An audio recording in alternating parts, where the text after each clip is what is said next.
Dr. Rob, how the hell you doing, buddy? Dude, I'm always doing good. I'm drinking Creighton beer. I feel so dirty. Well, we are recording this on Sunday, March 26th. In about an hour and a half, Creighton's going to play in the Elite Eight. So I just thought it was appropriate that we drink the Let It Fly beer. It's made by former podcast sponsor Infusion Brewing Company. But we're still friends with them. We are. We'll drink their beer. Yeah. We'll drink anybody's beer. Yeah. I don't know if I've ever seen powder blue look quite as badass as it does on this can. That's a pretty cool logo. You know, from Carolina to the Drake throwback 69 uniforms to this powder blue's kind of a kick-ass color. I used to hate it because they're one of the teams I absolutely could not stand, high school and college. And our guest will get this. It goes back to the 1988 season when Nebraska, Steve Taylor, Dana Brinson going out with a concussion. They played UCLA in UCLA. And that was kind of like Troy Aikman's coming out year at UCLA after he transferred from Oklahoma. But Nebraska goes out to UCLA non-conference 1988 season. Early in the game, Dana Brinson catches a pass up high. And I'm blanking on the kid. He was an All-American safety for UCLA. Just plants the crown of his helmet. Would have been a total ejection today. But plants the crown of his helmet in Dana Brinson's chin as Dana's coming down. He's out. And I played with guys who were on that team. They said they swear to God, they thought Dana was dead. They thought it killed him. I mean, it was one of the most brutal hits I've ever seen. Was there a penalty on it? No, there would be today, though, right? Oh, 100%. Yeah, totally would have been. It would have been an ejection today. But back then, I mean, that was 100% legal. You could just completely headhunt back then. But that ended the game. This is early first quarter. Okay. Game was over. UCLA blows out to like a 28-0, 35-0 lead. Game's essentially over at that point. I hated UCLA with a passion. I was a junior in high school at the time. Could not stand UCLA from that point going forward. So powder blues bothered and you. So I always had a thing against powder blue forever. Now that it's like freaking 30 years later. I'm like, or 35 years later. Holy cow. You're old. We all are. Yeah, I know. Haven't found a cure for the common birthday yet, Trav. Cure for the common birthday. I've kind of circled back around. I'm kind of digging the old school powder blues. About the only powder blue I don't like, Colorado went with this UCLA-esque powder blue. Back in the 70s, right? It was like 70s, early 80s. God, it was a horrible look. It just didn't work. It was one of those, we're going to try and copy UCLA and we're going to do a crappy job of it. And yeah, then they went back to just the black and gold, and that always worked. You know, since 2023 started, this podcast has been interview-based because, you know, we're not going to break down every practice, every winter conditioning, every pro day. We've gotten some pretty important people to come to the basement. And if you've been watching on YouTube right now, you're sitting there you're going to introduce your guest. We're going to get around to it. If you're listening on the audio podcast, you had no idea that former Nebraska assistant coach Bill Busch is sitting in the basement. Welcome to the basement. It's nice to be in a basement. Not your normal setup. Not your normal setup, but the hospitality here has been outstanding since I arrived. So appreciate it very much, Travis. You know, it's interesting because you and I had been talking back and forth, and I just assume, you know, you're from Pender, Nebraska, and you've been living in Lincoln. I just assume everybody knows where everybody is in Omaha. So I sent him the cross streets of where the house was, where the basement was. And he's like, yeah, I need a Google map for a guy that's lived in 20 different states. I need more. He just threw out 53rd and Blondale. Like we're supposed to know. Now everybody knows where I live. Your exact address in case you want to actually come over to the house real quick. They know where he lives. But I go, I'm going to need a little bit more than that. Yes. A little more cross-reference to us. Are you glad you're not moving? You're taking basically a season off, correct? Or right now, that's somewhat the plan to be able to do. There's always some things that can change late, but you know, there's been a lot of really cool opportunities that have come up for me in coaching, and they just weren't quite right. And so with that, I just want to be really patient with how things go down and do things the right way. And I also get a chance to, you know, we've had some things where we've had two houses before in some different situations, and you know, we call it the vacation house down in Baton Rouge when I was at LSU. And right now we're just kind of trying to see what it's like to all live in the same house. So it's been going pretty good so far. Do you still have the house in Baton Rouge? Because I got a daughter that lives in New Orleans. So I'm like, we're down there more than we probably should be. But Yeah, I love Baton Rouge. I'm a and I big love fan of Baton Rouge, big fan of Louisiana. We do not have our place there anymore, which, we had a pool and some different things. It was kind of nice, so the girls really liked it a bunch. But so now we're back here where it's, like I said, right now you'd be at the pool instead of we had to shovel today. Honestly, got a question. and because, Rob, you probably don't have one. I haven't had one since 1994. Do you have a resume? Do like assistant coaches, do you put a resume together? You actually have to have one anytime that you take a job, or so that way it's like a fact check, basically. But there's never a time. George O'Leary. There it is. There's never a time when you have a resume where you send it in and it's like where someone's, I'm going to sit and look at this. The resume is always like, hey, make sure I got to get your resume in here so they can go through and fact check you. That's basically what they're doing. So you always look through it with a fine tooth comb for the George O'Leary situation, just to make sure that there's not a typo on it, because there's no one ever going to get hired because they had a certain degree. I have a master's degree and a bunch of other graduate work I had finished. That has no bearing on my job whatsoever. So you just want to make sure you have all your facts right, where I had a degree from here, I had a degree from here, and they all add up and match up. Because to do the other part, that's craziness, to all of a sudden just have things on your resume that you're stretching the truth on, because that has no bearing on you getting a job. It's kind of like that way in real life. I mean, Rob, how many people do you put out a day? I mean, is that Many. Do you? Many. Like 20 a day? Do you knock 20 people out a day? Oh, I mean, me, myself, in terms of individual patients that I'll see in a day, I mean, it's probably about half that. I would probably say 10 to 12. Okay. Well. So, but you've lived a lot of places, and we don't know where this conversation is going to go. We're going to have fun over the next hour and a half. But your coaching career started as a graduate assistant, right, for Nebraska. Correct. And that's when Rob was a freshman, sophomore, and junior. Yeah, it would have been right in that time. Yeah. I was a volunteer, in the first year that I volunteered at there. The first time I volunteered there would have been the year that we got beat by Georgia Tech. Yeah, so that was my true freshman. That was my first year as a volunteer. Then I was on as a graduate assistant from that time on. And actually before that, I was a graduate assistant at Kearney State. Really? Yeah. So I was a loper to start off with, and came down from Kearney, and was lucky enough to get a chance to Coach Osborne just gave me a chance to be in the office just to kind of work for free.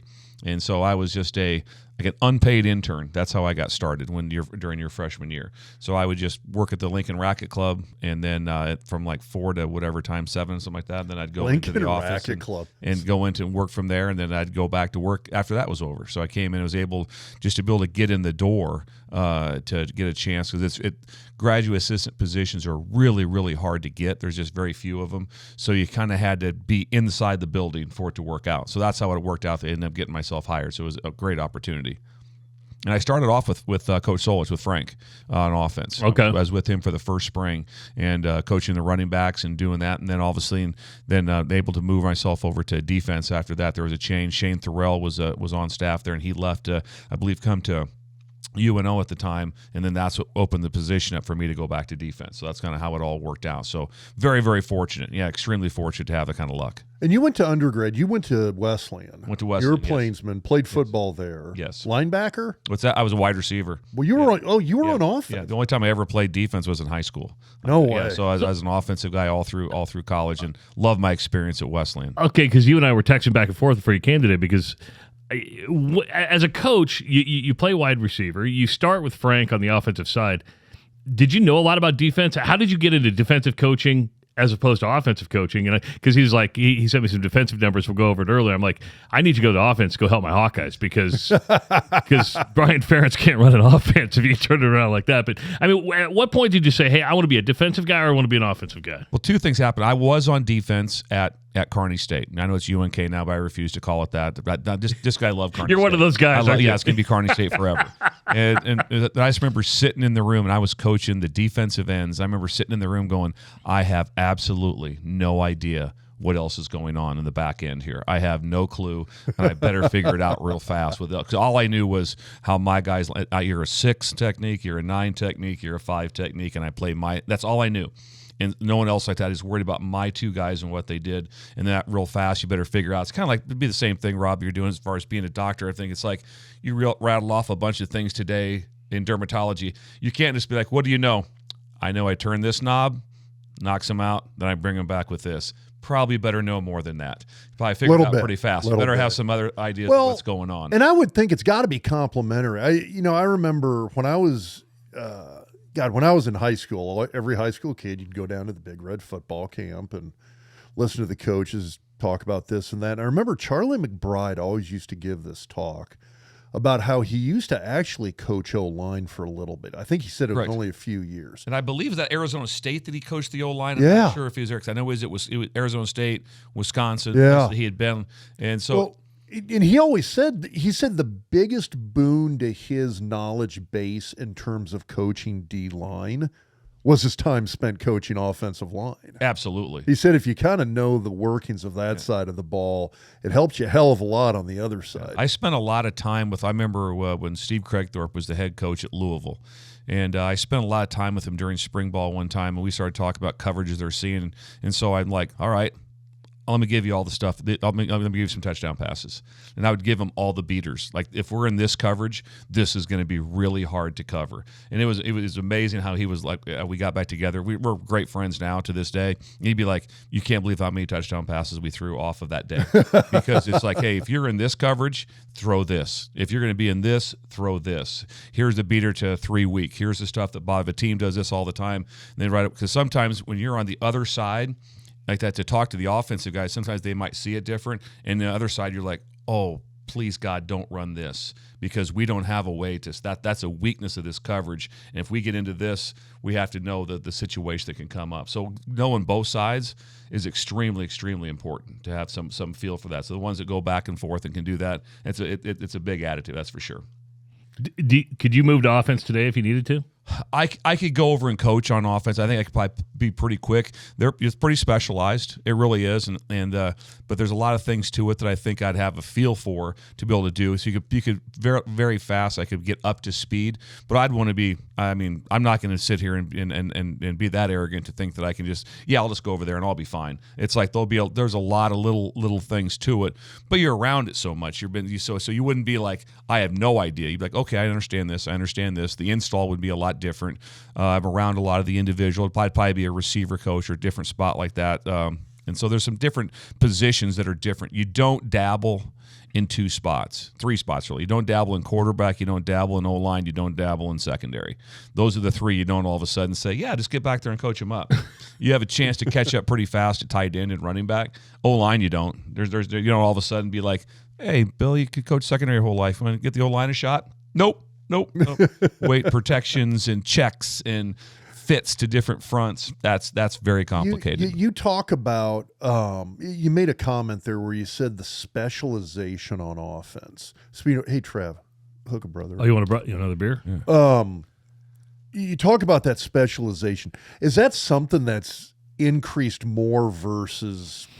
I'm thinking back to the offense we ran in Lincoln, kind of really started putting it in 92, 93. I thought when it kind of reached its peak was probably 95 through 97, because I'll go back and I'll watch not even so much what we did in that 94 Orange Bowl against Miami, but more so I watched that Fiesta Bowl against Florida. The Zatechka game in the Orange Bowl after the 96 season. And then that, again, I'm blank. That was Orange Bowl against Tennessee again then. Correct. When they beat Peyton Manning.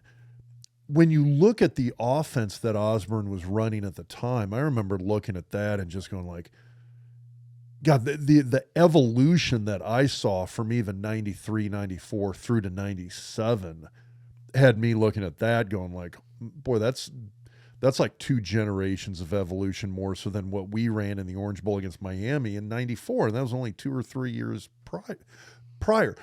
What kind of specialization, when you mention that, how much has that changed? Are you seeing far more of a specialization on that offensive side than you do, well, back then in the 90s? You do see more specialization. You do see, especially when you get to NFL and these graduate assistants in college and coach so well, that you'll see a graduate assistant that might be the tight end coach, and that's his specialty. He knows that. The slot receiver is a big situation. I mean, there was a time, if you remember back, like with Ron Brown, he had the wide receivers and the tight ends. Yeah. Now that doesn't happen. That ain't going to fly. There's no chance of that happening anymore. Same way in the back end anymore. At that, you don't have. I've had it before in coaching.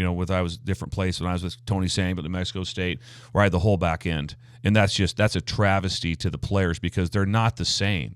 The safeties and the nickel and the corners, they do completely different things. So to work the stuff in individual, to get them prepared to play, you can run the meeting in the install, but when you have to go out there and get them ready, there's sometimes you'd be like, hey, we're doing some drills here, and these are basically corner-based drills.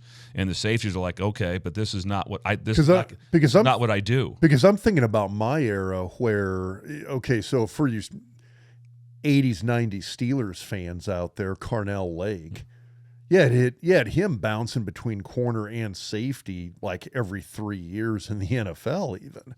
Yep. I mean, you probably never will see that again, I would. And now when you had the whole like when George Darlington had the whole secondary and I was his graduate assistant, well, then we would split up. Bill, you're taking the corners for these drills. You're going to take the safety for this drill. You're going to take – so we had it all devised out how we would plan the practice and what we would do. George was brilliant. And we didn't spend a lot of time on just, hey, we're just going to backpedal around cones and stuff. We did our individual work. We had our ball disruption. We had our footwork drills like that. And then we got into football. Football means you practice football.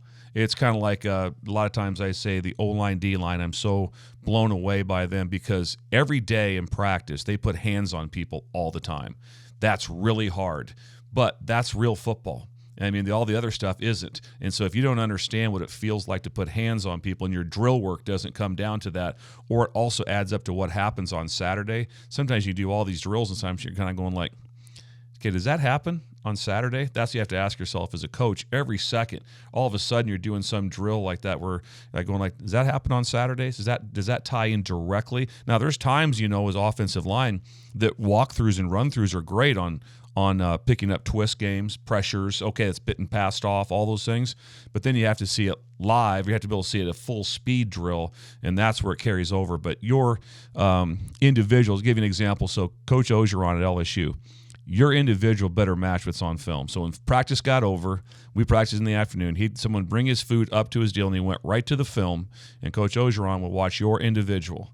And he wanted to see how detailed it was, the technique, what was being taught, what was your progression, and then he'd have your script in front of you. You wrote everything out that you were doing, and it better match up. So all of a sudden, some guys will be lazy. They'll speak kind of like that. Oh yeah, we're good, individual. Get out there. We'll do some drills. You better have a plan. So it was brilliant by him to know that the daily routine of what you were doing, and I know that that Milt and Dan were that with you guys, to a T. But there is no like, I don't know, Milt. What do you want to do? I don't know, Dan. I was thinking maybe no. It's very detailed out, but that's not every place that's like that. So I had so much appreciation for Coach Ogeron for it like that. And there would be times if something changed and I had to cover something, I would go in and tell him after practice, "Hey, Coach, just so you know, at the end of this drill, I was going to get this drill done. We didn't do it because in the meeting we had some confusion on this pressure that was going in that was going to be the next period. So I spent the last 3 minutes in rewalking and reworking this so we didn't waste time when we got to the team." I got to be honest with you. I'm kind of surprised, and I'm promised there's somebody listening to this podcast. Hard to believe that Ed Orgeron is that detailed of a person. Because you listen to, what a guy. Yeah. I could see why people want to go play for him. Comes off but to hear that he's that detailed kind of surprises. He's ridiculous in detail. Really? Oh, absolutely. He is not just go harder, be smarter. He wants everything. And like so the walkthrough was called run through. And run-through was full metal jacket, his 4th and 1. So if it was 4th and 1 every day. So like with Coach Ogeron, I said at 5:59 a.m. he came down the hall. He'd hear his door open, and he'd hear him say, "Hold that tiger." And he was going to find out who was working and who wasn't in the office. Didn't have to be in there, but he knew. And also he'd come in anyways. So about 6:01 he'd be in my office, and we talk about the day or whatever. And then sometimes he'd be like, "Pull that play up from yesterday." And I'd be like, we had 90 of them. He'd be like, you know what I mean? I go, probably talking about team play 18. So I'd pull it up and we talk through what it was. But no, so like our run through when practice started, it was, like I said, it was 4th and 1, full metal jacket. You're lined up and in the communication, how things were being run. He was a complete drill master of those things. And also, he was also a drill master of situational awareness, where it's, hey, last play of the half, last play of this, all the situations that come up. He was was unbelievably detailed on it. Now, how he did it, which was so smart, was that he also would be like, hey, this really isn't my deal, but I understand it, so have it on paper for me so I can see it with what you're doing and have it all down so that I can monitor with how my team looks out there on practice. And it was moving at all times, man. When that horn blew, it was like sometimes he might hold the horn, but when that horn blew, transition was part of practice. And I mean, your guys were rolling, and there was no all of a sudden there was no time in practice. You look at the clock, we have a minute left of this period. So pull your guys together and get it ready. No, you practice till that time when that horn blew. When that horn blew, you transferred over, which is obviously why he's had a lot of success. And I'm trying to put the years together. Were you there the year Bo was there? What's that? I was with Bo. Yeah, why didn't that work out? A lot of things like that. First, Bo's one of my really good friends. I absolutely love him. I never coached for him here, but would have loved to have. He's a great football coach. He's a great person. And there's a lot of things, but that would be a typical example of COVID. And I'm not going to put it all on that, but when that's when COVID hit. We were through 2 days of spring ball, and the university got shut down. Everyone got sent home. We just came off a national championship year. We had plenty of players back, and then there was the situation where you could opt out. And we had several opt-outs then when it was like we had Jamar Chase did not want to opt out, but he did.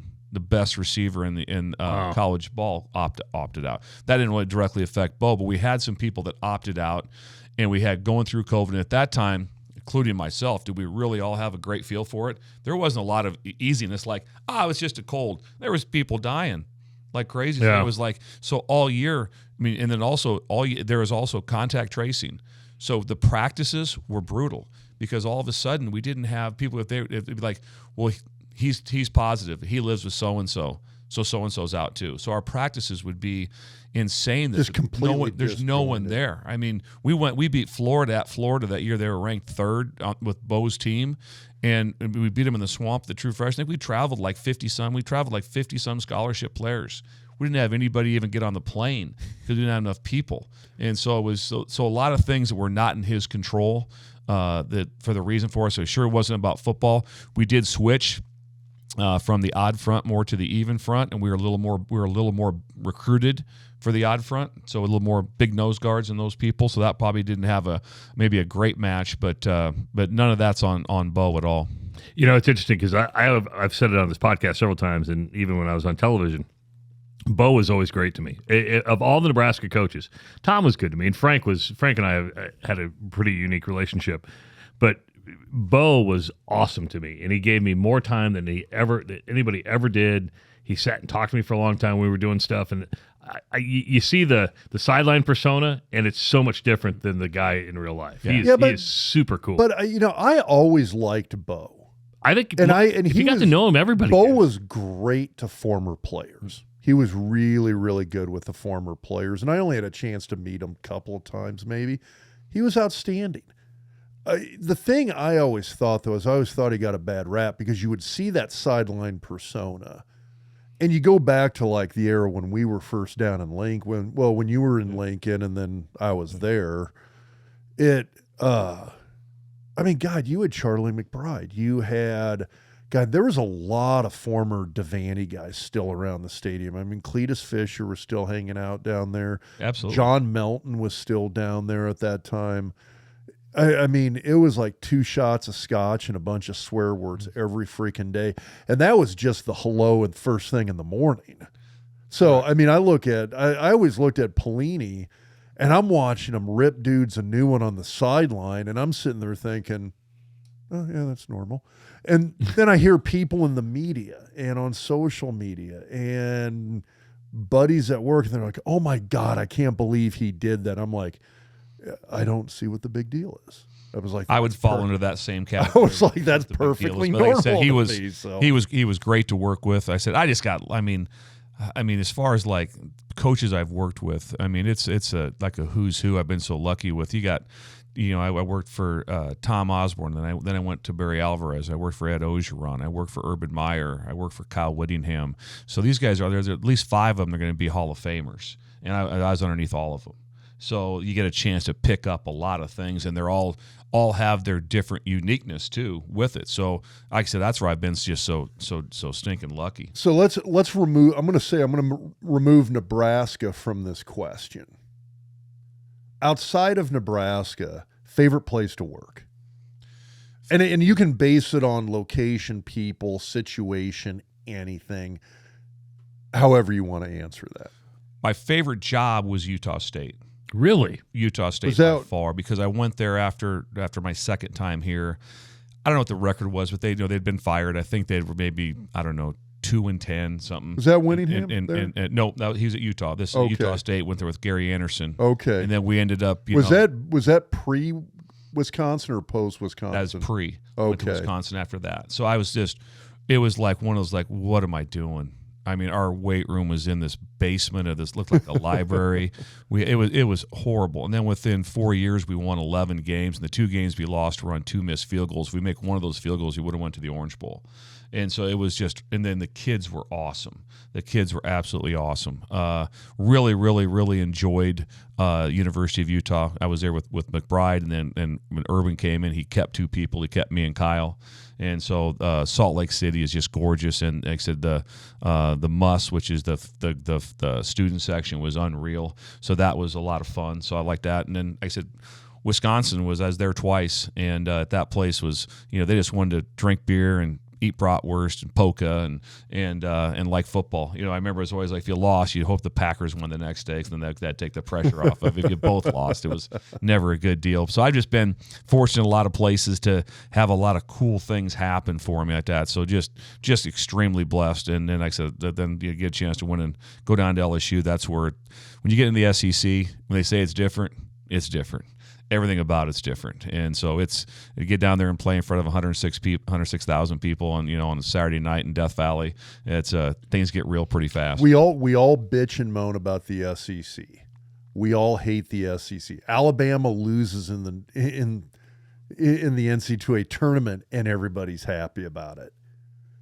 It is different. Well, my daughter works at the University of Mississippi. Yeah. She's at Ole Miss. Ole Miss, what a great place. And she's like, Dad, you have to come to the Grove for football. Yeah. She goes, it's unbelievable. It's unbelievable. Yeah. It's just different, yeah. Right? There's tradition. There's just, and I think we hate the SEC because you're a little bit jealous of the SEC. Yeah. You only hate people that are good. You never hate. You're never just going like San Jose State. Those guys, they got to go. Yeah. That doesn't happen. And if you're in the Big, doesn't happen. If you're in the Big Ten, you're sort of that. You're the other big kid on the block. Well, you're maybe just. I mean, Big Ten's got wrestling and volleyball, but we really want football and basketball too. And the SEC's got that. They do. I mean, I'm not going to deny it. But there was a conversation I had that I'm fortunate that I'm kind of a sidekick on a radio show in the morning at 93.7 The Ticket, and when someone, a couple callers called in. Give Sip some grief for us, by the way. Yeah, give Sip some grief. Give Sip shit, because I've got text messages with Sipple. He's always promised to come up here. I'm going to get that fixed. I mean, he's lazy. Yeah. He's a writer. For God's sake. I'm going to have to get that set. Dropping the hammer on Sip. And he'd always just text, "Oh man, I can't do it this day. I can't do it this day." I'm like, Jesus, Sip, what do you do? I'll give him some grief. Yeah. On that. I'll say this: him and Jake run a radio show that's unreal, and said the popularity is just off the charts from 6 to 8. Like I said, I think the viewership has went down since I joined, but I still go in. Do you want to do broadcasting? I was actually surprised. I mean, when I reached out to you, you're like, "Yeah, I'll come do this." I was like, "Wow." Do you like the broadcasting end of it? I do. I like try to prep for it and try to do some things with it. I enjoy it. I have a little special section on the deal. They call it Bill's Thrills, so I have to have a little presentation each time. It gives me something to wake up and go do in the morning. So I really enjoy that. And then obviously, the cool part about it is who's ever advertising with us, they're just making tons of money. So like that. Yeah. So if you want to make a ton of money, just advertise with Jake Sorensen. You're gonna get ready for your tax situation changing. Oh man, that's funny. Yeah, we got to get Sip on too. So I mean, we've reached out to him. I just gave up. So I think he's just got too much free time, and I will swear by this: the more free time somebody has, the busier they are. Does your wife love you more because you're less stressed? Yeah, here's the deal here. This is, and everybody knows this that knows my wife, is that there's a pretty good chance she leaves me. She can do better. She can do way better. She's smoking hot. She's a lot of fun, and we've got 3 girls, which are outstanding. But she knows she can do better, and so her life's pretty stressed. I'm still stressing every day, just trying to keep her around, and so there's a lot of work to that. But we have enjoyed it's some interesting times. Like today, we got up, got coffee, went to church. That's not a normal time because it's just you're out the door on Sundays. You're recruiting because right now it's like, well, there's no season, right? No, you'd be in the office because you got a bunch of recruits in town. You got a bunch of unofficials in town. Then you have officials that now can come in April and May and June. So now you have these official visits that whole time. They can also come in official visits in the fall. And so there's really not a time. I mean, college football coaches, like that crew down there at Nebraska right now, I said I got great respect for them. I think Coach Rule's going to do a great job. But you're working every day. There's not an off season. There's no ever. NFL's off season. There's guys when they leave their office, they literally don't guard their desk, and they could be gone for 2 weeks because there is no. They're grown men, and also you can't contact other people. They're under contract, so it's not like, hey, text those couple of those safeties with the Eagles, see what's up. You can't do that. That's illegal. It's tampering. Yeah. So there is none of that going on. Really, I didn't know that. Yeah, you can't do anything with that. So it's so by the book. And so and I'm not saying there's tampering going on in college, but I'm just saying it's just so much different because now when you can text juniors in different times. So when you talked about that time with Ed Ogeron, it's what I was doing from 5:30 to 6 was I would text 20 to 24 recruits during that half hour. So when they woke up every morning, the first thing they had was a text from me, and then they'd start pinging back about 6:15, 6:30 when they woke up, and that's just very common. So you're under, and you have to have your phone with you all the time. You have to be available. I got to be honest with you. That fucking sounds miserable. It really does. I mean, I have a radio show I do in Des Moines every day, and Rob and I never talk recruiting. We talked Dylan Raiola last week with Mitch Sherman. I couldn't kiss 16, 17-year-old ass. I just could not do it. It drive me nuts. How do you do it? I mean, you're older than that. I mean, we're in our 50s. Yeah. It's really it's very difficult because also the thing you have to remember is like with all the time that you put in for your radio show, all the time you put in your prep to be a great doctor, all those things, if you put in a lot of time on things, it generally pays off in some aspects. In recruiting, it doesn't pay off at all. If you do everything for 2.5 years and the last day he picks someone else, it's just time lost. It's just wasted time. There is no, well, I learned from that. No, because the next year you're going to be able to go. You have to recruit him again. You can't be all of a sudden be like, well, I'm not going to recruit someone from St. Louis because last year I recruited a kid for 2.5 years and I didn't get him. Yeah, you are. You have to get right back in the deal. So when it's just time wasted, that's hard. What is a good percentage in recruiting in terms of? Good question. I'm kind of curious about this because I always thought, if all those efforts paid off 5% of the time, that was probably a pretty good number, I would think. I mean, if you got 5%, your bar's fucking low, dude. I would say if you have, are you talking about the signing class, Rob? Than that? Doc, are you talking about the signing class? Like how many kids? Okay, let's say you're contacting, you're going after. In a given time period as a college football coach, so Bill Busch, you're down in Lincoln last year. How many kids were you in, we'll say, regular contact? Okay, I understand what you're saying. Yes, so somewhere if you landed in the 5 to 10 percentile from what you're recruiting as your top guys, that'd be outstanding. Really? Okay. Yeah. Because that seems low to me. If you my mind, 30 guys, and if you get 1 or 2 of them, that's. I always thought I always figured it, and this is just my gut feel. I have no idea about the numbers truly. My gut feel was if you had a 95% failure rate, you were kicking ass as far as a recruiter. There's a lot of and you look at the class. You're looking if you hit somewhere close to 50%, then you've just crushed it. That means that the class you brought in, and then you just look at them like 4 years later. And it was like 50% of your class is just still with you. That's how you judge everyone. Take Iowa State, take Iowa, take Nebraska, whoever you want to take. Just go back and look 4 or 5 years at who they signed, like 4 years from right down. Just find out who's still on the team, who's just still there, and who is and what's their level of production. Really, is he an all Big Ten player? Is he a backup? Is he whatever? And sometimes it's like that was still good. He came in. He was here for 5 years. He never started at linebacker, but he was in the rotation. Played in all special teams. That's still pretty That's good. solid. There's still some things you have to That's have those solid. guys where you go, you have to have those things, but you have to hit on the big time ones. But that's how you judge your recruiting class. Or just go back so right now, if you want to say, how did Nebraska do 4 years ago? Just go back and look and find out how many guys right now are still on the team and what level are they playing at. See, I always looked at, when you looked at those great Nebraska teams in the 90s, and I'm throwing this out there purely as a for instance, I look at the recruiting class that I came in with, and there was, in my opinion, a startling number of guys who are either starters or regular contributors out of that recruiting class. That's when you hit a home run. I was just like, no wonder we had such a good run right there, because we won the conference title every year I played after my redshirt season, and we won a national title. But I look at that recruiting class of guys that were fifth-year seniors in '94. And it was myself and Joel Wilkes and Brendan Stye and Zach Wiegert and Corey Schlesinger and Terry Keneally. That's okay. And my point is they were is all that there for the whole time. yeah. And I mean, and when you look at the guys that were originally walk-ons that ended up earning scholarships and getting to the point where they were either starters or part-time starters, that's Joel Wilkes and it's Brian Pruitt and it's Brady Caskey. And I'm looking at it like, God, we even nailed it on the walk-ons that year. I mean, it was just all those guys came in one class, and you probably had about a 60 to 70%. Ed Stewart was in that class. Yep. I mean, it was just so when you have all those numbers, you go back and you look at it. That's how you know if you did. First of all, what you really did was you did a great job of assessing their competitive spirit. Is what they did, because all the players he named off, the ones that don't make it, rarely are you just like, you know what? I watched him practice. We had him in camp.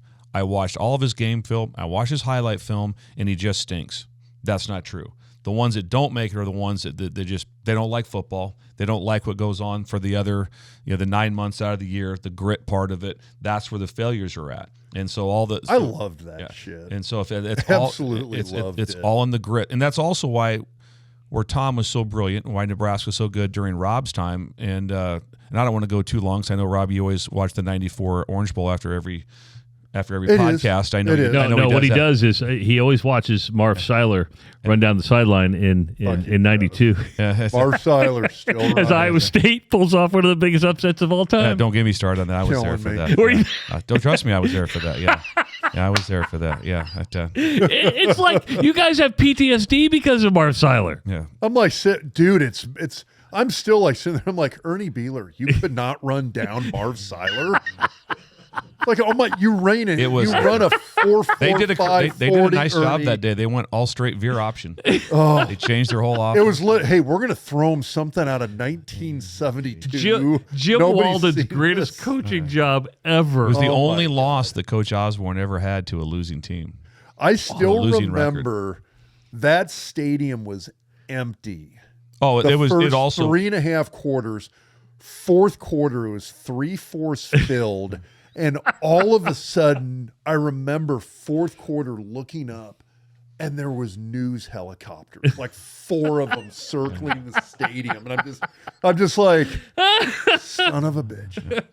It was cold that day too. Oh, it's always cold in Ames, Iowa. It's a weird weather. It wasn't as cold as the next year when we beat Oklahoma in the sleet storm in '91. That was brutal. Calvin Jones hit that. Dude, that was. Yeah. I was on the field for that. Yeah, that was tossed into the boundary. Yeah. Yeah, tossed into the boundary. So I remember that. So the story I always tell about that. We got fourth and one, fourth and two. About the 30-yard line? Yeah. Going north to south. Yeah, going north to south. Yeah, heading into the south end zone. 4th and 1, timeout. So they tack on a TV timeout to it. So we got some time. We go over to the sideline. And Osborne literally, were you on the sideline or in the booth? That year I was in the booth. So Osborne has us over on the sideline. I'm a redshirt freshman. I'm in there. Lance Lundberg busts up an ankle. He and I would alternate at that left tackle spot all season long, but he was the primary starter. He injures his ankle second, third quarter. I'm in there for most of the second half. We get to the sideline. Osborne's like, all right. He goes, I'm going to give you guys, he goes, are we going for it? Do you guys want to kick it? And I'm sitting there going like, dude, I'm a freaking redshirt freshman. I'm not that good. I mean, at least relative. The kicking it seems like a really safe option to me because I think we were only down by 2 at the time. I'm like, we kick it, we actually take the lead, and our defense has been playing great the whole second half. We should probably just kick it. And all 10 other guys on offense, we're going for it. And Osborne's like, all right, we're going for it. Do you guys want to run a 49 pitch, which is pitch to the boundary, which goes right up my ass? I'm the lead. I'm basically the lead blocker. It's myself and the left tight end on that play for a 49 pitch. Or it's 32 option, which is an option to the right. G option. Yeah, exactly. G option. Exactly. And I'm just sitting there going like, yeah, I don't think you want to put the load on the redshirt freshman right offensive tackle. Excuse right me. now. Excuse me. Game on the line. I'm Rob Big- Jaskic. I like Big to Eight Coach Osborne. Can I jump in here real quick? Big Eight If there's any conference chance that 32 title. option to the other side Oh, of the yeah. field seems a lot better if I just have to get a cutoff block. Maybe. If I was, Yes. I'm like, Remember now, it was a driving sleet storm. Oh God, It was it was 32.1 could degrees. not feel. You couldn't my feel it. hands. It was that cold. And that was that old true AstroTurf. So Yep. there's like a 1/4 inch of water topped by an 1/16 inch layer of ice floating on top of the water. So every time you'd put your hand down, there'd be like this little chink as your hand went through the ice into the cold water. And he gives us the choice to pick. He lets us pick. Do you want to do 32? You guys are the ones out there. Do you want to do 32 option or 49 pitch? And I'm like, God, option sounds great. I just got to cut off this D tackle. I still remember the D tackle, Proctor Land.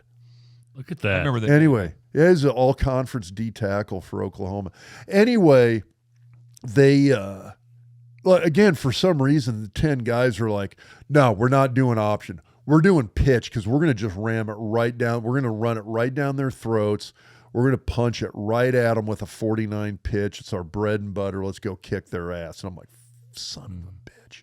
So we go out there, and I just ended up just smoking the shit out of that guy across from me. Because you were pretty good, Rob. I was okay. You were. I was okay. It was a big run in Nebraska. Hit. I was okay. Calvin But we got Jones. the first down, and then the next play, I think we ran a draw, and Calvin busts it for a touchdown. Look at you guys in your memories. Are you one of those coaches with a memory like that? Remember? Unfortunately, I am like that. Drives my but you know what? wife My friends nuts. are always like, "How do you remember that? How do you recall Every that great stuff?" coach I know. I mean, I would have conversations with Dana Altman, and he would just sit there and he'd be, God, Trev, I'll go back to Mitch Richmond and Kansas State. We were down. I'm like, how do you remember that? I can't remember yesterday.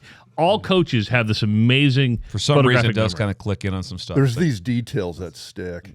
But like I said, that group, when we talk about the recruiting part, that's what it was. That whole run of was really good, was incredible competitive pricks with the toughness and work ethic at the same time. And they also were very talented. I mean, when they pitched the ball to Calvin played a long time. He won a Super Bowl, like that. So then talk about the players that were playing. I mean, the guys that were playing across that line, where they end up doing. But where Coach was so brilliant was that this style of offense was that he could find really good potential walk-on fullbacks. Then he also, at the style of offense, you could find the Joel Wilkes and those different players, because you could play with 6'1" or 6 foot offensive guards, because everything was downhill and play action more so than. So all of a sudden, a player could have a skill set to be able to. It's funny you say, because I mean, Aaron Taylor wasn't recruited to Texas Tech. Remember, he's a Texas guy because Sonny Dykes needed offensive linemen. They were like, what, 6'5", 6'6", and Aaron Taylor comes to Nebraska and wins it. That would be trophy. Spike Dykes, by the way, not Sonny. Yes. Or sorry, Spike. Sorry, my bad. I do want to ask you, because you brought up recruiting. We don't talk it here, but I do want to ask, and I'm not asking you to name names, but I am going to ask, how many assistant coaches out there are great recruiters but can't coach for the shit, and the only reason they're on the staff is because they can recruit? There's a percentage of them. It's getting a little bit less, because I remember one time we were out. It was in Hawaii, and we were out running. We were on a jog. It was me and Urban Meyer, and Urban asked. We had a home visit. Hold that on. night. I'm out for a jog with Urban. I'm out in for a Hawaii. jog on a beach. Give me another beer on this one, by the way. with Urban Meyer. That's something you don't hear on his podcast every single Not day. a lot. So we were on a jog with that, and he's like, what do you think the key to this whole thing is, Bill? And I said, I go 9. The time it was 9. He goes, what do you mean 9? He said, if you ever get 9 assistants that can recruit, and they can coach, and they can handle the media, they can talk to boosters, all those things, because it's too competitive. You can't have just like, well, we've got 4 or 5 coaches and they recruit, and the other 5, 6 guys, they're the coaches. You have to be so competent in everything you do.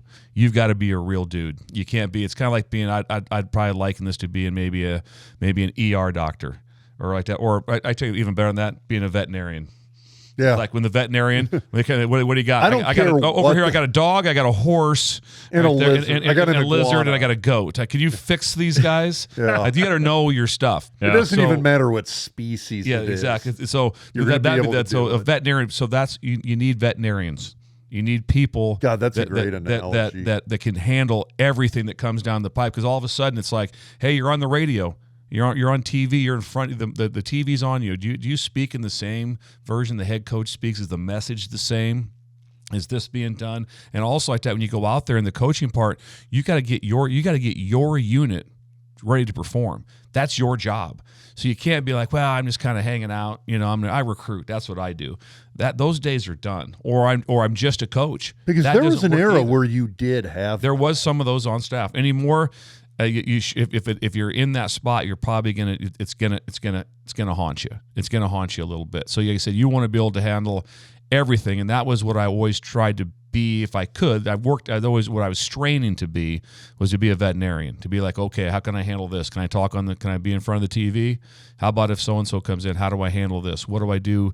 Can I get all these guys lined up? Do I know when I draw up the defense on there and I'm talking to my secondary? You draw up all 11 and they're in the exact spots they're supposed to be in?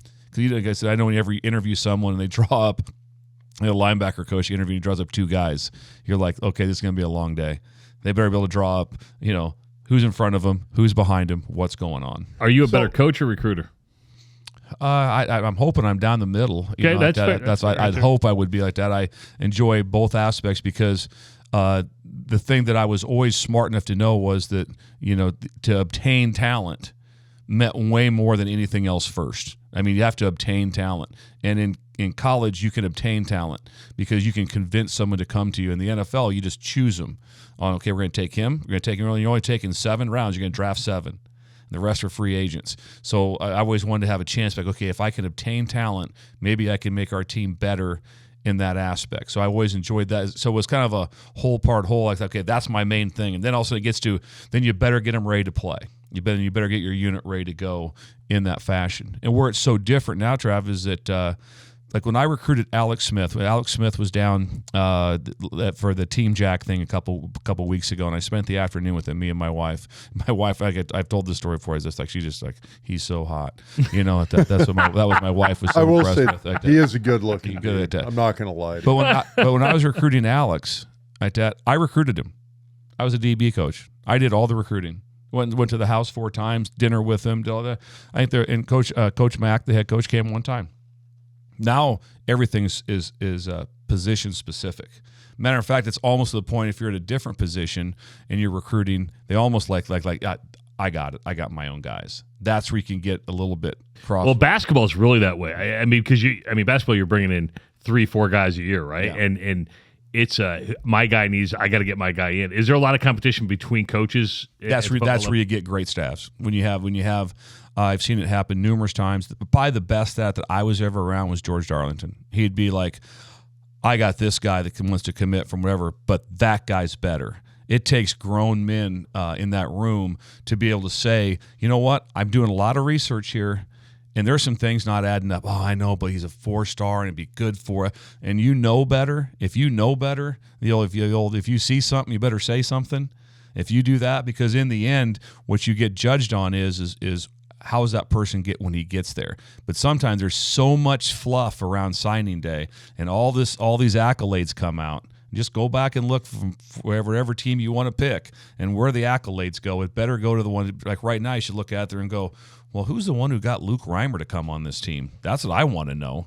I want to know who got Garrett Nelson to come on this team. That's what I'd want to know.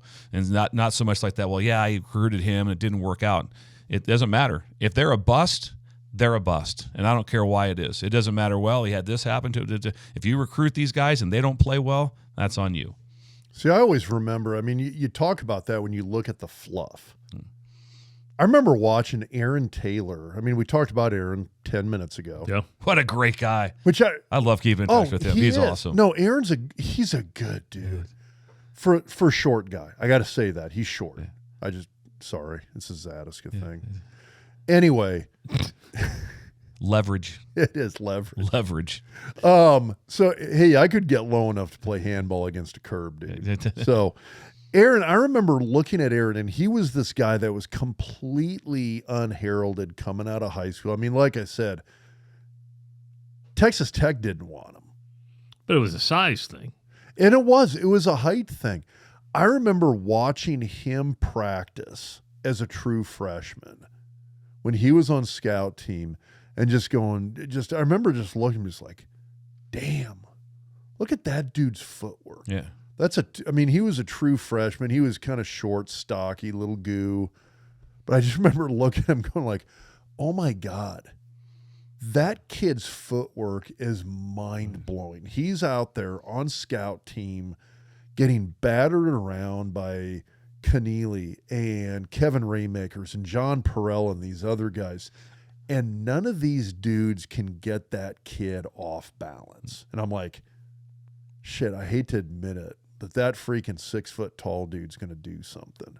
You could just tell it. And that's a zero fluff signing. And I remember Tenneper and Dan and Osborne talking about him like, hey, do we want this kid? And I remember how bad Tenneper wanted to sign this kid. And it's just one of those, then you saw him, you got him in person, you look at him, you're like, really? This is a D1. Nobody said Power 5 back then, but you're looking at him going like, dude, this is a D1 kid. This is a major college football offensive lineman.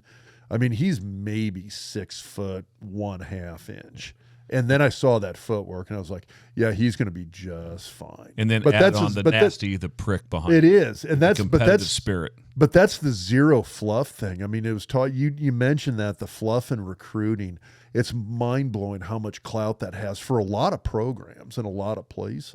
There is still win the press conference. There's still win that part, and it's just I was lucky enough through my career to have a lot of places where it's like people would look like if I said we need to take this guy, they would listen to me from where he was, wherever it was. Had enough success to where people would listen deeper than when I'm like, I'm telling you, this guy. I'm just telling you, this guy is a guy that would be so. And no one hits perfectly. There's no one there. It's like, oh, never missed on a guy. But if I ever missed on a guy, it was on competitive spirit. That's where it was. It was like, because the guys that would compete so hard, you know what they would do? They'd find a way to always go to class. They'd find a way to be eligible. They'd find a way to do it because they wanted to play on Saturdays, and they also wanted to practice on Mondays. I love when players walk by, Coach, trust me. I'm like, it's Saturday, dude. I'm not putting you in the game. And where are you at on Monday? You know what I mean? It's like, no, that's not happening. Yeah. But there's certain guys that like Mondays. Find the guys that like Mondays, because then they'll do really well. All the other guys that let you that have any issues off the field or different things, all the stuff, they let you down. And usually it's not in certain games. It's always in the big games. They always let you down. It's time tested. Time tested. Those guys will let you down in the clutch when they have to have it because of what was going on during the week. Once you get those guys that have that, and like I always say, when you have the only way you have culture, which those units had, is when your best players are your hardest workers. If you don't have that, you'll never make it. You'll just be average. Do players set the culture? Do coaches set the culture, or is it a combination of both? It's a combination, but it's like so. You go through mat drills are a must. Okay, you have to do mat drills, which is your 6 a.m. workout.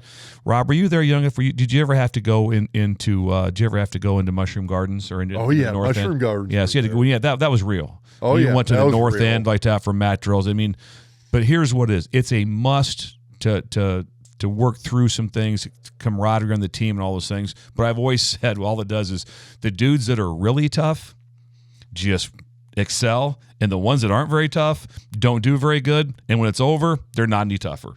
Yeah. If you want a tough competitive team, recruit them. You only change them about 10%. You don't all of a sudden get a player like, he was so tough in high school, now he's soft. Doesn't happen. You got to find the guys. How do you know that? Love that shit. I mean, you basically got to be with them all the time to determine that, Yeah, don't you? certain things you find out. One is, are they multiple sport guys? So the real guys that like to that just love to compete, they just, like I said, the best ones are like, you take Jabril Peppers. He won the 100, won the 200, All-State in basketball, All-State football. So they take their helmet off, they pick up a basketball, or they go up, they take their helmet off, they go wrestle. Then in track they compete, and sometimes maybe they don't even, maybe they're not, maybe they go, how'd you do in the 100? I finished 4th. But guess what he was doing? He was out there in the blocks, running, and like that. Because some guys, what happens is when they're not going to run first or second, and they don't go out for track. Then they say things like, I'm going to focus. I'm going to get a personal trainer.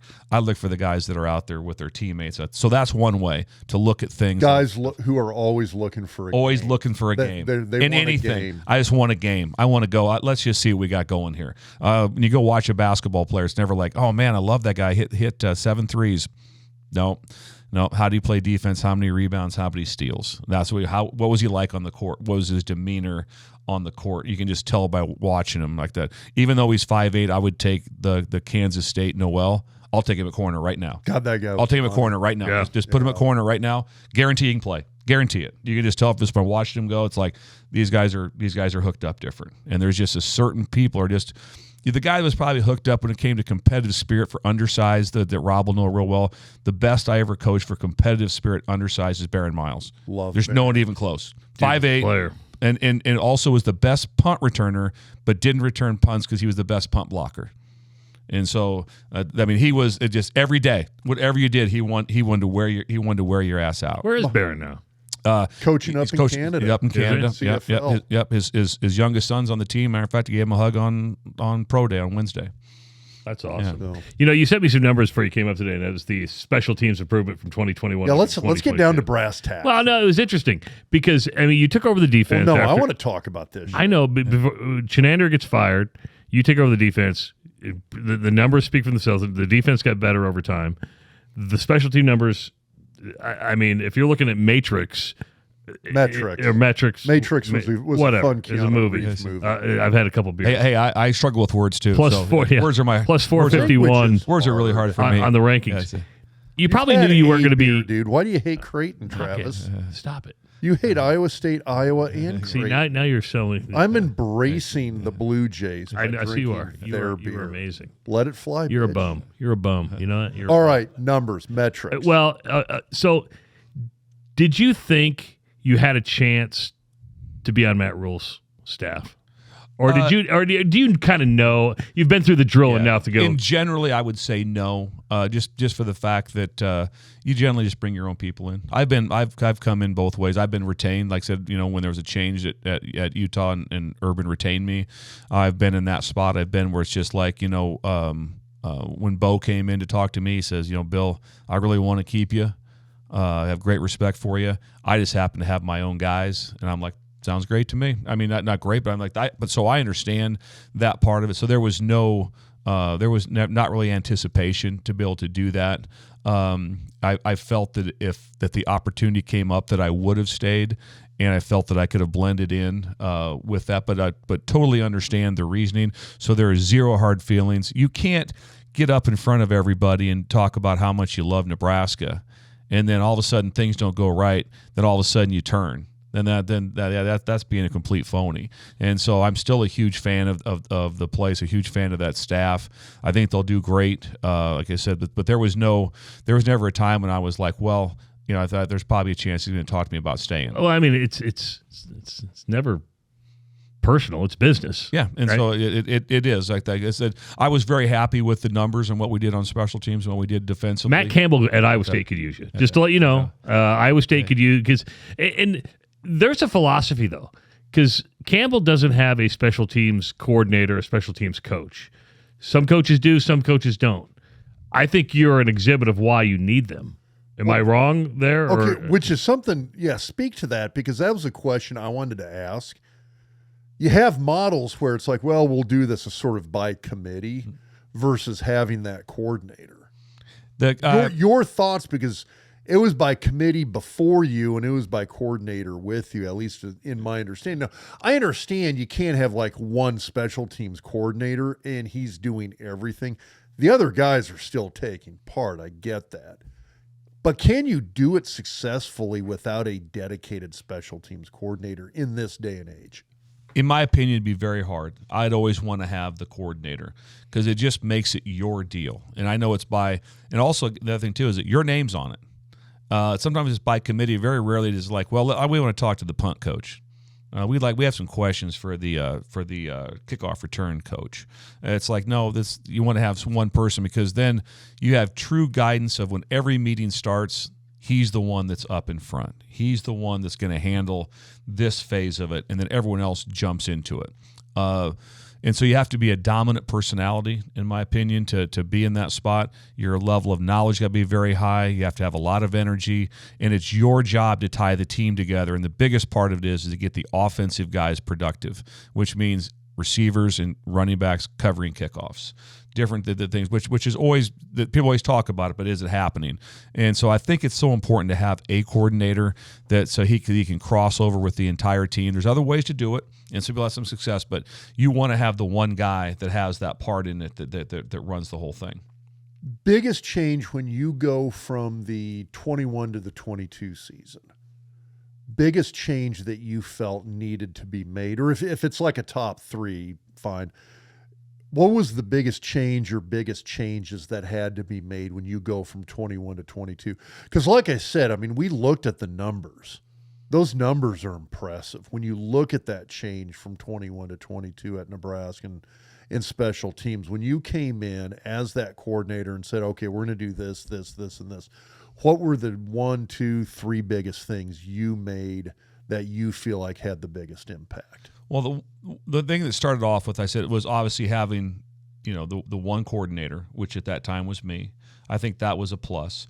I know when the question was asked, how are you going to change it? And I said, well, we're going to get a new punter, we're going to get a new snapper, we're going to get a new kicker. That's how we're going to change it first, because you want it to. In the end, sometimes things aren't great, but if you punt the ball well and you kick the ball well, your things are usually pretty good. Iowa sells T-shirts that say "punting is winning." Yeah, because Tory Taylor's a hell of a punter, right? Yeah. I mean, So that's what I mean. Yeah. So that's a. Every year I played it down in Lincoln, we had Mike Stiggy was a very good punter. Byron Bennett, one of the most underrated punters Darren I've ever Erstad, seen. pretty damn Darren good Erstad, All-American punter. There were so many good ones, and so that was my first way to change. Okay, how are you going to change this? We're going to do this. So I went and recruited Brian Buschini from Montana, made us much better. Got a long snapper that came in from Georgetown that did a great job for us right there. Brady Weiss came in with that. And then I recruited Timmy to come in from Furman. And so had 3 new guys come out that, and all performed very well. I mean, Timmy missed maybe 1 or 2, but our percentages, if you look at the numbers, we went way up from where we were. We went way up in punting. We did all those little things, and then able to really tie in all the LRPs, and those are the limited role players. And so you want to build some guys that just say Lance Gray would be an LRP. He was a missile. So maybe he didn't play a lot, but he had a. I'm not sure you wanted to call him a limited role. When I say limited role means he did his snaps. He didn't get a lot of snaps on defense. There was a lot of snaps. He did not. He did not. So limited role means he has a role on the team. The guy almost made an NFL roster as a special teams bomber. Yeah. And so when you could get a few of those together, you still have to have your talented guys, like that. Corey Dixon was our punt returner when you were there. Yeah. So get a really good guy back there. Get a guys in the right spots. You still have to be able to have your stars and your players playing in certain spots. Like punt team, that's invitation only. That's if you looked at our punt team last year up front, it's Reimer, Garrett, it's all starters across. They're our very, very best. You don't jack around with punt team. That's not a place it's kind of like if you're always going to rest. It's like the country club. Yeah, you're invitation only. Invitation only. Yeah. You get when you get asked, you're asked to be part of this one like that. See, I'm thinking about the punt block that Iowa had against Nebraska, and that was 21. That was 21. My oldest daughter and I were at that game, and I mean that ended the game. It did. Iowa scored and Nebraska was still up by a touchdown, and the entire stadium knew we lost that game on that play. Those plays can jump on you. It does. I mean, our kids did. They just responded this year. They were very into what was going on, and so I enjoyed that, a lot to have a chance to be able to coach those guys. And then, do you think what you just said right there, where you had a group of guys where you're talking about player investment there, where the players themselves feel like they've got an investment in special teams, that's got to circle back to having the dedicated coordinator. I would think. When one person runs, and that's a tough meeting now. The special teams meeting is a tough meeting because that was the lead meeting at 7:00.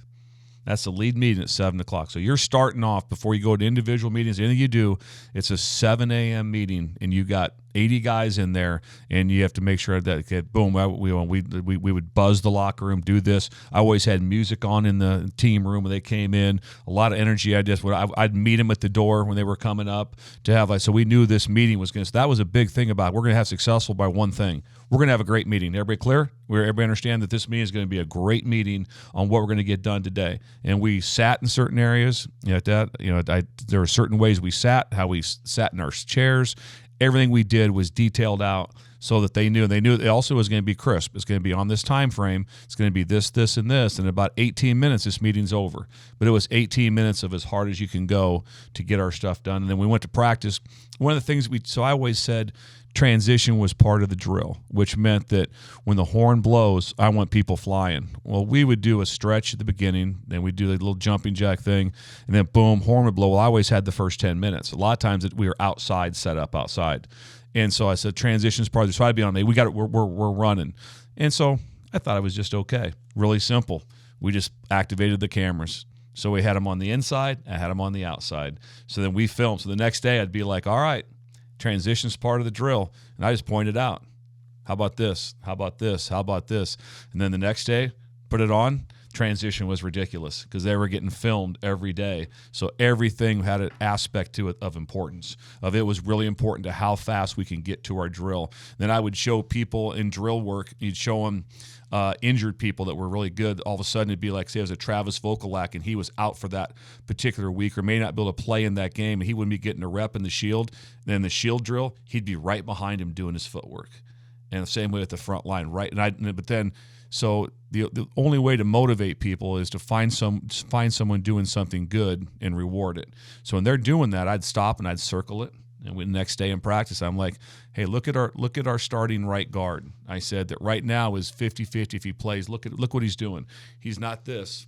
He's lined up in his football stance. He's taking his footwork drill.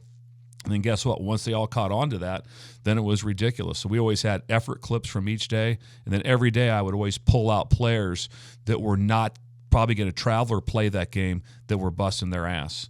And I'd say, okay, this is so-and-so right here. Right now, he's probably not getting on the plane to Rutgers. Look at his effort. And I'd always say everyone's getting watched. So when you know you're getting watched like that, then that always makes a difference. If you know that the coach watched you, if all of a sudden you were a redshirt freshman, he brought in a clip of you on scout team, and he said if Dan Young said, hey, I watched this play on scout team, this is really good. How do you think you'd practice that day, the next day? Oh, you've got investment then. Yeah, then all of a sudden the coach is watching me. Yeah, if the coach actually, if you're not watching them, yeah, if you're not watching them, you're not paying attention to that stuff, then you lose it. But with someone, you give them one little thing, and I bet we talked about 40 guys that probably didn't play, but they got noticed all the time. And guess how you think they practiced that day when they went back out? Really good. They're always on there. And then I'd use teachable moments. I'd say, okay, instead of being too harsh, I'd be like, teachable moment, this isn't us. This isn't us. And then your room runs that. Then you have the veteran guys, the days of people always say, when like teammates, when somebody grabs someone by the face mask, those days are over. That just doesn't happen. Players, you don't see players doing that much with other players. So you got to be able to lead it in some fashion. We lived by that. Yeah. But that doesn't exist very much anymore. But accountability still exists. Don't get me wrong. There's accountability of what you have to be able to get done. So if you build that part like that, I'd always show clips of other teams. I'd show Derrick Henry. I think he's one of the most badass running backs because he gets the living crap beat out of him. He's done it for now about 10 years in the league. And then I show him as a freshman. He's the right guard on the punt team. And so I always say it. So I'll have a conversation with the recruit when they come. I'll ask them in the special teams meeting. We'll talk about like, hey, I'd ask someone like Nick Heinrichs. I say, Nick, remember when you came on your recruiting trip? Oh, yeah, it's awesome. Yeah, I did this. Remember we talked about how you're going to blitz from linebacker, you're going to play this coverages, and it was awesome. I said, then you remember the meeting you had? We talked about playing right guard on the punt team. No, we didn't do that. Exactly right. That no one talks about that. No one talks about the stuff that it's kind of everybody wants to eat the sausage. No one wants to make the sausage type of deal. So you get those guys that are bought into that like that, and it's like they're unreal. We had a lot of players this last year that bought into it. Marcus Washington was great for me. Trey was great for. Although a lot of guys were like, "What can I do? What can I do?" And just by building it up, but they all saw it and were noticed to it. With that level of buy-in, were you surprised that the season went the way it did? Yeah, very much surprised. I wish that Mickey had some things kind of go. For a while there we played some things defensively pretty well. We didn't score points at sometimes. Then there's sometimes it was one game in particular we played really well defensively. We did not play very well against Purdue. And they kind of a perfect game. We played well offensively, but yeah, a little bit surprised of how it went. Very surprised early. And then I made the change from special teams coordinator to defensive coordinator, which that's a lot. That's kind of like being working as working at Hy-Vee and then all of a sudden doing a radio show or something. It's like there's two different things going on there, and I was not in the room on defense. So generally, usually special teams coordinators also coach a position or do some form of that. I was not asked to do that. So I was just with this. So when the change made, it went from I was not even in the room. So when that happened, we had to change. Like I said, I don't know. I can't call this defense. I have to do my defense, and we're going to change everything. I said, and then that way I said, if it's broke, I know how to fix it. I know what the problems are. If I'm just randomly calling that's not going to work. So we just made a lot of radical changes that week to get started.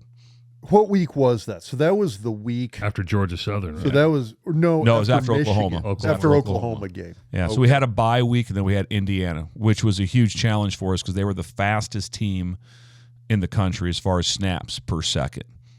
So it was like I remember Matt Millen talked to me on Friday. He's like, looks at me, he goes, "How is this going to work?" News at that. And so I kind of explained to him. I said, "Here's what we're going to do." I said, "They go really fast." So I showed our team all these errors that they had made in the past, where where Indiana scored just like walk-in scores because the other team was looking to the sideline for the call or doing this and just confusion. I said, we're going to have about 3 or 4 calls. And we'll not change the call. We're going to run the exact same defense if they're lining up fast. So don't look to the sidelines. Don't look over here. There's no checks. They throw an incomplete pass, then we're going to change calls. Or something happens abnormal on third down, we can change the call. So we built a whole package on that, and we went 100% in the game with all 11 guys lined up properly, and ended up they scored 21, but one was on an interception. They had 14 points, and so that was a big part of it. That's just simplifying it and not just letting just a gross error running for a touchdown. So here's my question, and I'm not asking you to give me what was wrong with Chenander's defense, and I don't want that to be the question. But what was is that the? But what was wrong with Chenander's defense? But what was the change that you felt like you made that made an improvement? Because honestly, Nebraska's defense played solidly from that point onward. We just made a big push to have our best 11. My first meeting with the staff was I said my exact words to the staff. I just said, "Hey, here's the situation." I said. A lot of you guys on this staff are Frost originals, so the chance of you guys being here is real slim. I said, if we don't win a bunch of games, I'm not going to be here either if Mickey's not here. So we just all need to knock it off, and we need to try to come together and put some things on film and take care of these players. They're Nebraska kids, and let's take care of them. And we're going to do that by the first meeting was everyone write down who you think our best 11 players are. And so that's how we started the meeting on sticky notes, trying to figure out to make sure we had this who's our best 11, who's our next 2 or 3. So we had a very tight list of what we wanted to be able to do. Then I said we're going to change some things structurally on how on what we're going to call it. We went to an odd front. We went to a 0 nose and 2 4 eyes because I thought it fit what we had for personnel, and it's what I knew. And so we did a lot of that, made a lot of different changes to it, and we simplified. I'm just like, we're not going to have a situation where someone's running wide open or a gap situation off of confusion. So we made it very much simpler. Then we were able to add as we kept going along. If you saw the play call sheet by the time we got to Iowa, there was a lot more stuff on there. But we started with just this tight four, which is an odd front, cover four behind it. Then we started with the next phase and the next phase. By the end of the year, the defense you ran against Iowa, how complex was that defense compared to what Nebraska ran, let's say in 21 with Chenander? More complex, less complex? By the time we got to that, we were control down, less complex. The third down and checks, more complex. Because, give an example, against Iowa, they ran a lot of empty, true empty, 5 split out like that. And so we wanted to have a way. Why? I don't know. We wanted to have ways to get out from. That's where we got where Va had the sack fumble that Garrett picked up. We had a couple sack, and we wanted to pressure more with our corner pressures. We got a sack fumble. Newsom got a sack fumble on one that was big for us. We wanted to pressure more from corner pressure in control downs, and then we wanted to come after them in empty. And so they had some major issues with some things. In the second half, they didn't run any empty. So obviously the conversation from the head coach to the coordinator at halftime was do not run any empty again. But we had several versions of it of what was happening. And then our walkthroughs were, I've said this the whole time with that, our walkthrough at Iowa would have been the same tempo and same intensity of our walkthrough when I was at LSU for Clemson for the national championship. Same. Kids were like this, calling it out, boom. Sideline demeanor was really good. You know, I went on the sidelines. I know that, but prior to that, the other coaches, coordinators weren't on the sidelines. I wanted to be able to talk to them face to face myself, and then also be able to say, "Here's what's coming. Here, anticipate this call. Anticipate on third down. This is probably what we're going to go to first if it's in this situation." So it would relax you. It'd be like if you had certain play calls. Like I said, you ran 49 toss. You were pretty relaxed on what your assignment was. If you look over and then you're in the huddle and something else and they call this play at a clutch time, you're like going, "This is what we're calling? I did not see this call. I did not see this coming." Or all of a sudden it's like you have, like our guys would know third downs like that. They're like, they'd kind of look over. They'd be like, yeah, I know why we're doing this, and I know exactly what and I know why coach called it. Because that's how we were trained that week to be able to do that. Because they have to. It's so true. It's so cliche. It's like it only matters what the kids know. Yeah, but in my mind, that's successful football one-on-one there. And I guess the example I would give to that is, by the time I was a senior at Nebraska, one of Milt Tenneper and Dan Young's key tenets of their philosophy, they wanted a lot of chatter. Mm-hmm. They wanted to be on the sideline and hear us making calls out on the field. Get that. However, you had 5 starting offensive linemen. Joel Wilkes and I, left guard, left tackle, had been playing side by side since the damn Shrine Bowl. Yeah. And so none of us, by the time we had 4 of us were 5th-year seniors, and you had a 4th-year junior in Graham who actually practiced with the 4 of us when he was a redshirt. Mm-hmm. So the 5 of us had been together at least 4 years at that point. We weren't even talking anymore. You'd line up, see something, and I knew I could look at a defense, and I knew exactly what the call would be for Zach Wiegert and Brendan Stye over on the right side. They weren't going to say it because they knew too. Yeah.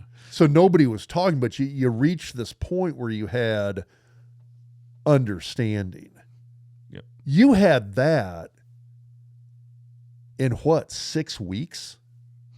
It went really quick. They did a really good job of like I said, there wasn't a time during that time where it's like, what is going on out there?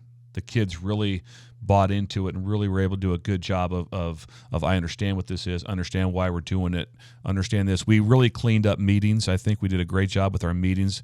What our Friday night meeting was like, I thought was really good for us with what we reviewed, what had to be done. I think they woke up. I was very big on how you woke up. So if we're playing an 11 o'clock game for us right there, I was up and down the hallways pounding on doors whatever time we're getting up at 7:15 in the morning, because you can't roll into an 11 o'clock kickoff just kind of trying to wake up. You got to be able to get let's get them going. Let's get there. So the walkthrough was like they came down to breakfast, man. We were snapping and clapping and let's go get ourselves. We went to that next thing. It was a lot going on. we put a whole new drill in for Indiana, and it was on trash cans, and we had 2 trash can sides set up like that. So I'd have some on the sideline signal like that. I mean, some on the side like that, and they'd all be facing me. This isn't a Houston Astros thing, by the way, what's is that? it, with the trash cans? What's it? Not a trash can. No, not illegal. No, nothing illegal. No banging. Sorry. So, but we had the trash cans for the O linemen lined up. Then we had scouts out there. So we had a formation. So they'd have to get the call, and then they'd look at me, and then I'd clap my hands. They have to turn around. They have to get lined up as fast as they could. And then we'd flip it. Well, we had trash cans on 2 sides, so I could just go boom, boom, boom, boom. Wow. And their whole mindset was how fast you get lined up. Because if we got lined up, we were going to play good. That was my whole deal was you guys are really good. You're tough suckers. We're going to be fine. We just can't have a deal where it's palms up. And coach, well, I can't have that. So we just worked on. And then when you make that your deal, anytime that you make, like that, the so what, the hard, as you're proud of it, like, no, you want to see us get lined up? You guys want to go fast? Watch this. We're going to match everything you have. Instead of being like, hey, go really fast. This is hard. Yeah, it's hard. It's hard. Everything's hard. I always say that the coordinators of every team that we had to defend this year in my 8 games, each one was making over $1 million. They don't call dumb plays. They don't do dumb stuff. They're really smart. They get a lot of money. So they're going to do stuff that's good. So you can't be like, this is really hard. Yeah, no kidding. Everything they do is really, really hard. So it's a lot of work to it. Speaking of really, really hard, we haven't talked about how much is NIL and transfer portal change. Because the NIL would be hard. We had Doug Ewald in here a couple weeks ago. Sure. And, Doug's pretty adamant that he thinks in 3, maybe 4 years, you're reading my mind. You're going to go take a pee, so go take a pee. I've been drinking Creighton. I know. As soon as you get back, I'm probably going to do the same thing. He hadn't had a thing to drink, so he didn't have to piss. I haven't even cracked his candle. That it's just a LaCroix. That eventually it needs to go into the athletic department to pay these players, because I can't imagine if a player comes and goes, well, what are you going to do for NIL? Well, I'm sorry, I got to hand you off to somebody else, and I can't be in that. How frustrating is that? And then you work so hard from a kid from a sophomore, junior, senior recruit. Now you got to recruit a kid all 4 years if you want him to stay. He's going to jump in the portal. How much of those two things done damage to or improved college football? Well, the couple of things that have come up is that every year I always felt it was about 4% change when what was different from the year before. You go out in the spring, hey, there's one little rule that's different. There's one little rule that's different. So things had changed 4 to 5. So just over the years, that adds up to be, okay, there's quite a bit of change, but that also happened over 30 years. Again, 4% a year. When they went NIL and transfer portal almost simultaneously, things changed 80% in 1 year. That's a big deal. That's a big deal. And it also is, to my heart, is taking away some things on the recruiting aspect of just knowing that, grandma plays bingo every Tuesday. She's going to go do this. I'm going to meet her at the bingo place. I'm going to go sit with her. Then we're going to go over here, and his auntie is a security guard at wherever, you name it. All those different things in recruiting, just to be able to know everything about him, get to know him, to make sure you're recruiting the right guy, and then to convince him to come to your school. Where now it's not as much that. Now the NIL part, they still have to have a relationship, but in the end, it makes a difference. What the numbers are makes a difference. Does it make a difference? Is all of a sudden San Jose State going to beat out Alabama on a kid just because they decide to put all their NIL money into one guy? Probably not. But when things are even, because everything at some level is even. I remember when I went to LSU, it's like, that's going to be easy recruiting now. Nope. Because guess what? All the guys you recruit have an offer to Alabama, Auburn, Georgia, Florida, and A&M. So it's not easier. And every place you're at, it's not easier. Is the first question you're asked, how much money do I get? No, that doesn't come up. The normal recruiting process still starts everything off with it. I will say this because of 2 reasons. One, you can't. And as an assistant coach, you don't want to have anything to do with a conversation about name, image, and likeness. As far as all you ever say is you know what, we are very well versed in it, and everything is above board. So do you have to say, here's what is it, 18? What's the name of the collective now? 1890. As assistants, you don't even deal with it. You don't even deal with that. No, I'm sure there'll be some that'll change some way. So I know I did not deal with anything with it. However, that worked out with different people. I had nothing to do with that. And you're happy that's what you can say at that time. It's always like back in the day whenever there was actual, true as illegal as you can get recruiting situations.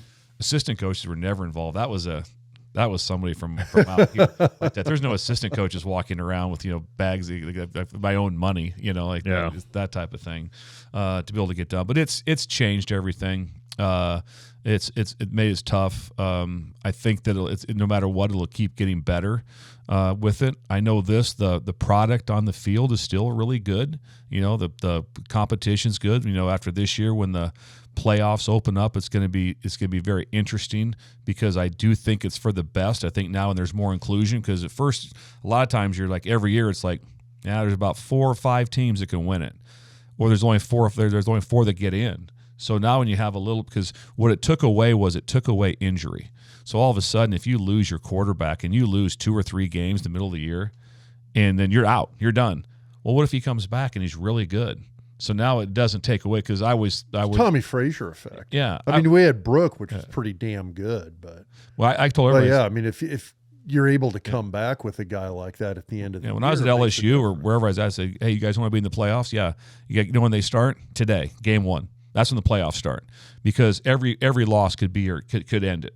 Do you think that is going to have? So you go to that 12-team playoff, which I mean I was always disappointed day 1 we didn't have that. I thought it was a cop out going with 4. So we're going to try this for 5-10 years and see how it works, and then we'll kind of readjust from there. And I'm just like, this is moronic. We're going to end up with 12 to 16 at some point. Why the hell are we starting with 4? Let's just cut to the chase and get to it. I mean, do you see that being a good thing in terms of how that impacts the players? Yeah, inclusion helps, because now it's, now when we have more chances. When you get down to 2 weeks to go in the season, there's going to be probably 40 teams in conversation. 40 of the they still might get in. They got a chance. They got that. When it gets down to the last 2 games out of the season this year, there's probably 6 in the conversation, maybe 7.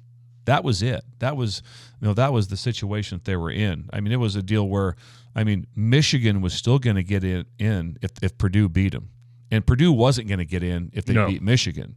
So that's how there's going to be 40 teams being talked about, and they'll still be just like, what's the first thing? One of the first thing that happens right after the NCAA 68 are announced.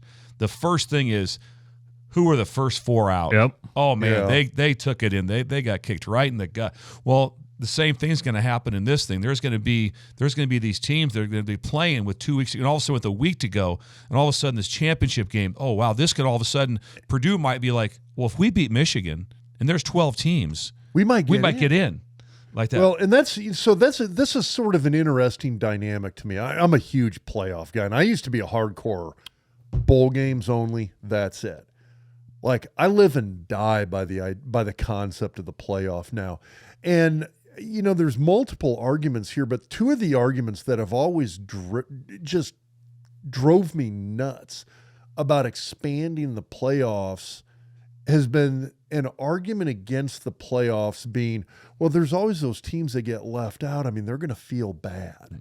And I'm like, it doesn't matter how many teams you add in. There's always going to be those first 4 out, those first 2 out. Inclusion is going to help. There's always, and so, but the more is always the better in my book. And I've always thought that, if you're going to be the first team out, I'd rather you be number 13 than number 5.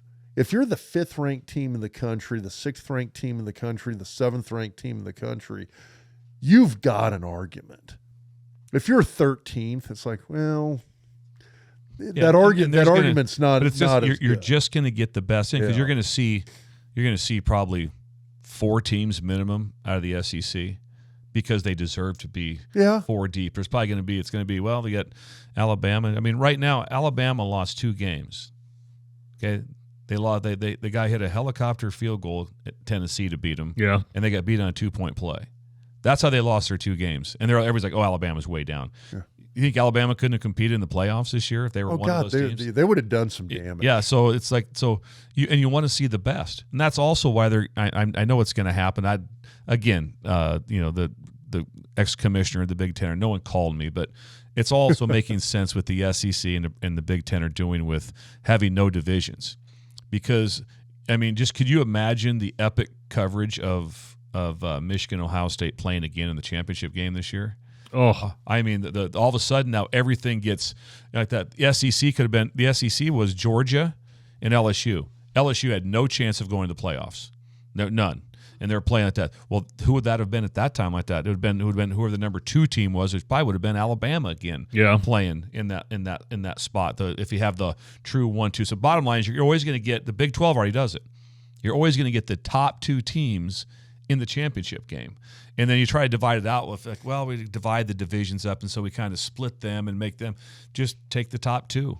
And that's where the job here will continue to get harder at Nebraska. Well, we brought it up last week with Mitch Sherman because as an Iowa fan, I said Iowa's done. Iowa will never play for a conference title again. I mean, I know that's worst case scenario. They'll pop out a 2015 season. But you understand what I'm saying is, even for Nebraska with USC, UCLA, I mean, it's going to get harder. But as Mitch brought up, and is rightfully so, doesn't matter because you have those 40 other spots that the goal is now the playoff. You want to win a conference title, you get it. Yeah. But if you get into the playoff, if you're in the Big Ten and you're in the top 4, you have a great chance. Yeah. You have a great chance. You don't have to be the chance. The top 3, I imagine, for the Big Ten will almost always get in. The SEC is going to probably put 4 unless there's something really weird, and then the other ways they get in. But it does make the job harder to be a conference champion because now you are directly competing with as a Hawkeye. You're directly competing with Ohio State and Michigan and Penn State. Now, maybe not always head to head, but you're still competing with them in the standings. Yes, yeah. And so in the standings, then also it's got USC out there.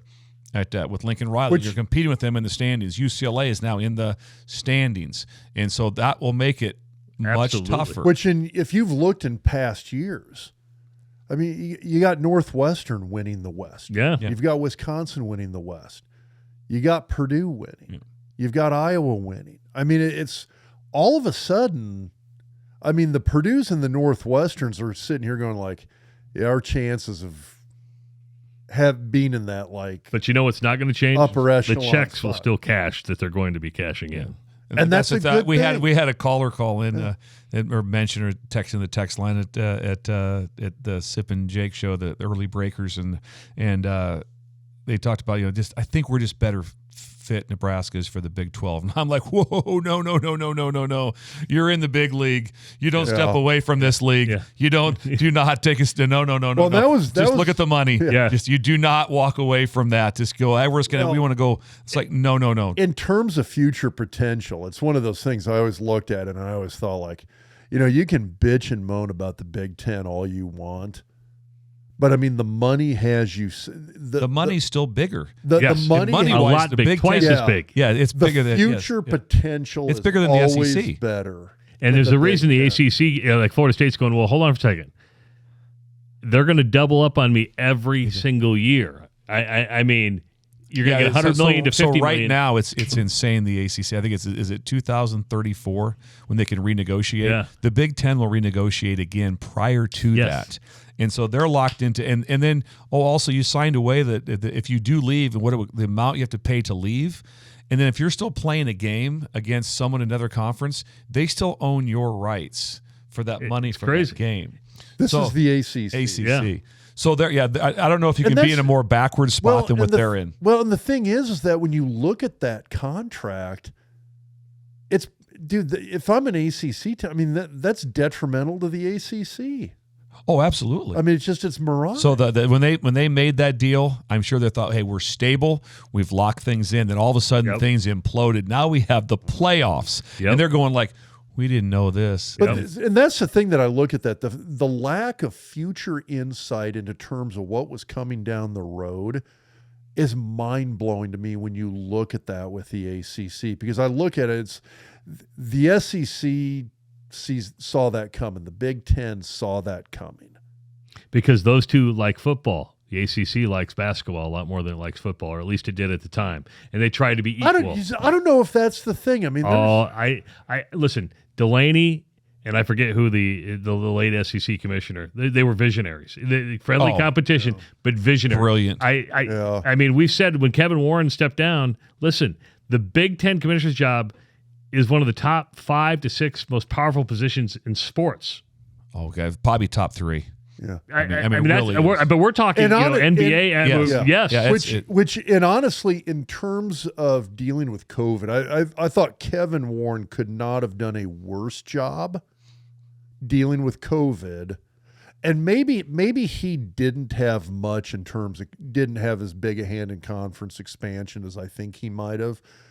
But what he did in terms of continuing the conference expansion with UCLA and the TV deal and the TV deal, whether it was Kevin Warren or whoever did it ended very well for him. Yes. It went from being a complete disaster. Yeah, did ending extremely well. That was outstanding work. Yeah. All right, let's talk more Nebraska stuff, by the way, because that's kind of why we. Before you do that, I do want to get this in because, we were just talking about money. No, I'm going to do that too. But I do want to say if you're heading to Vegas anytime soon, check out the new Betfred Sportsbook inside the Virgin Hotel.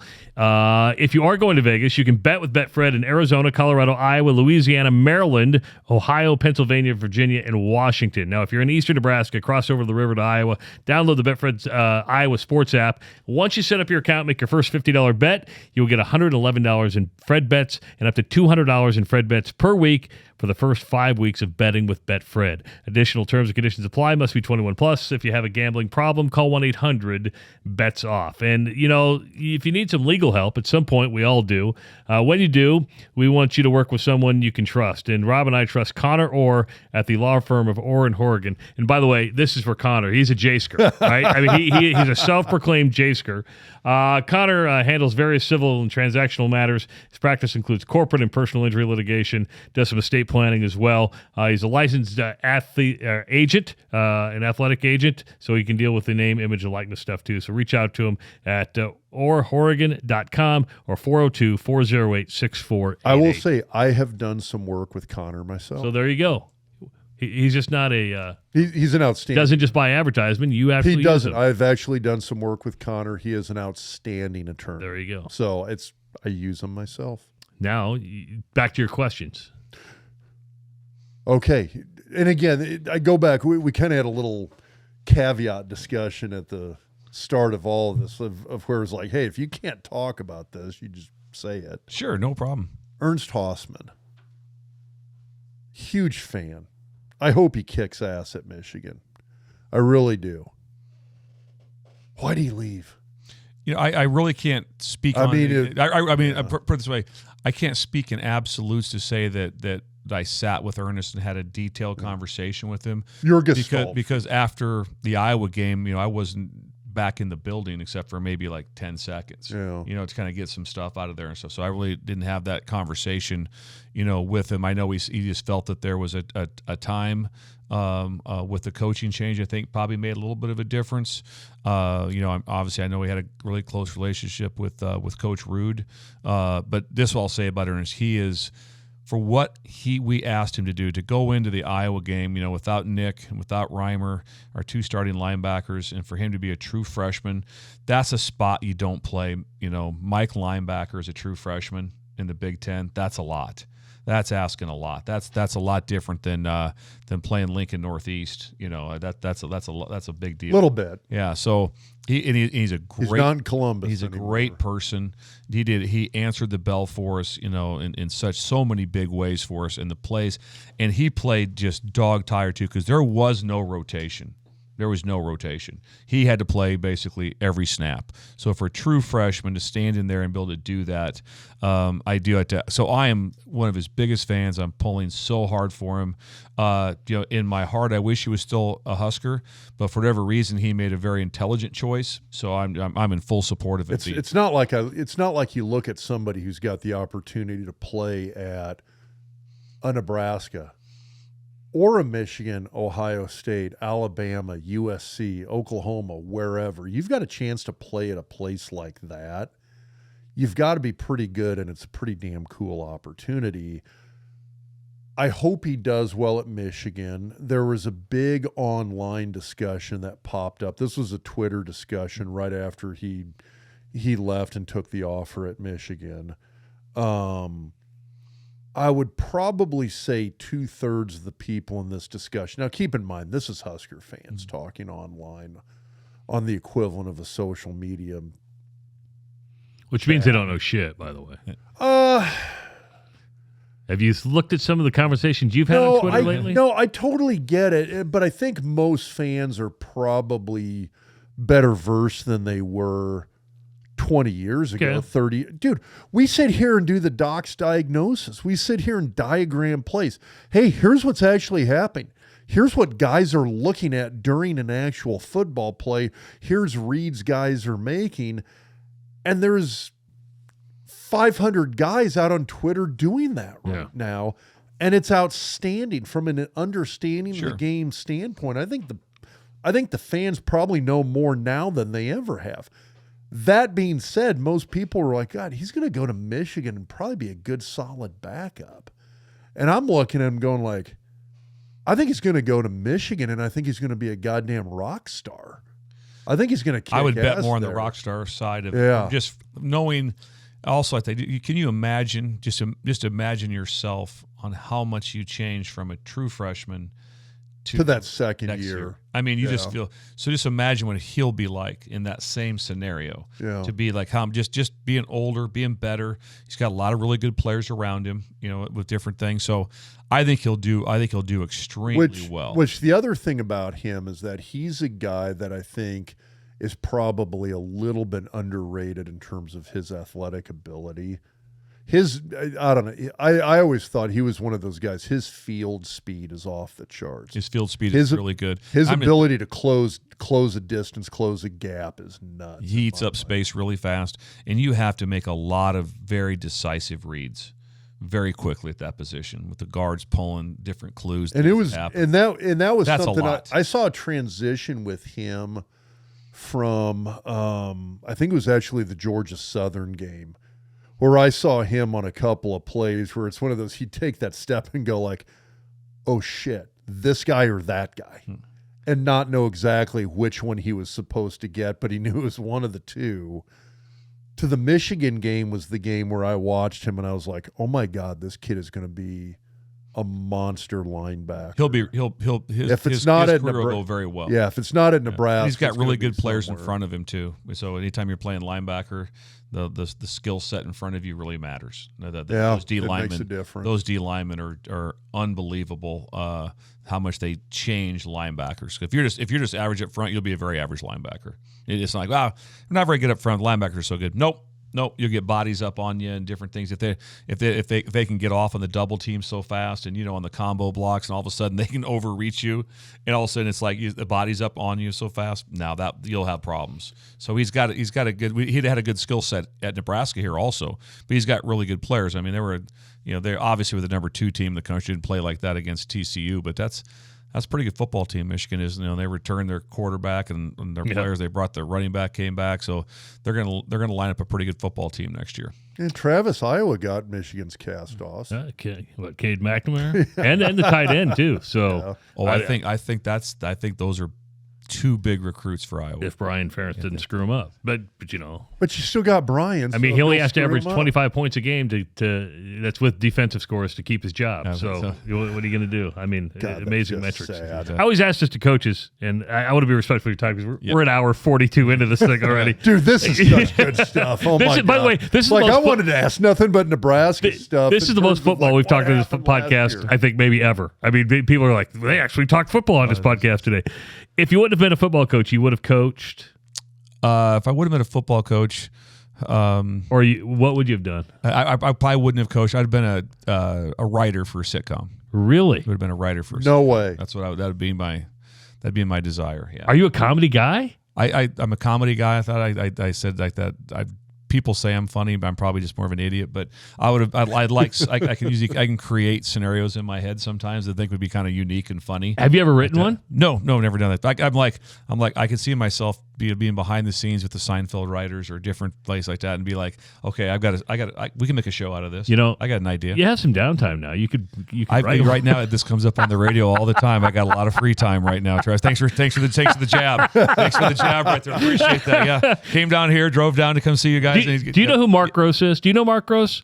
Mark Gross is a Lincoln kid. He's a huge sitcom stand-up guy. Yeah, but now he's doing sitcoms all the time in L.A. Okay. I'm just saying, you could probably write a sitcom about. I know Coach has been done, but I mean, God, you probably should enough scenarios. That was an outstanding show. If you would have said sitcom writer, that's not what I would have picked out. Wow, that's probably where I'd see like that. But no, I appreciate you guys having me down. Shoot, that's awesome. This has been an absolute blast. I'm glad you came. 93.7 to ticket. Are you on every day for 2 hours? Every day from 6 to 8. It's been a lot of fun. The viewership has been off the charts because of Jake and because of Sip. And then I kind of sit in and just make random smart ass comments. Don't give Sip too much. It's Jake. It's not Sip. Don't until Sip shows back up here. Man. No kidding. Hey, if you have a question for Dr. Rob and the podcast and want to send us some of your favorite beer, you can do that. Drop us an email, doctalksports@gmail.com. Subscribe to our YouTube channel. We're almost to 2,000. Let's get that. That should be growing by leaps and bounds. We should be way over that by about. Honestly, by Tuesday at noon. I'm with you. By Tuesday at noon, I want to see some numbers. I love it. Yes. You can watch this guy right there. You can watch this podcast and or others. Matrix. That's the movie. If it's Shut Travis, up. it's Matrix. Just search Doc Talk Sports. We're not good with words. That's me too. So I appreciate that. I don't like sitting around smart people. I know it's very intimidating. It's not good for me to walk into a room with smart people. Like the Doc Talk Facebook page and follow Dr. Rob on Twitter at Doc Talk Sports. You can also follow me at Travis Creates. Coach, what's your Twitter handle? Not sure. All right, I do have one though. We'll put it out there. Twitter. We'll put it out there. I got Twitter. I'm gonna put this on Twitter. Dude, I just followed you like a week or so. Can you find ago. that? Can you what my handle is? Hold on. I bet I can. I'll continue the thanks while you find it. If my daughter's listening. Thanks to Owen Justice for the video production of the Doc Talk podcast, and thanks to David Max and Joe Hudson at HuskerMax.com for helping distribute the content. Did you find it, Rob?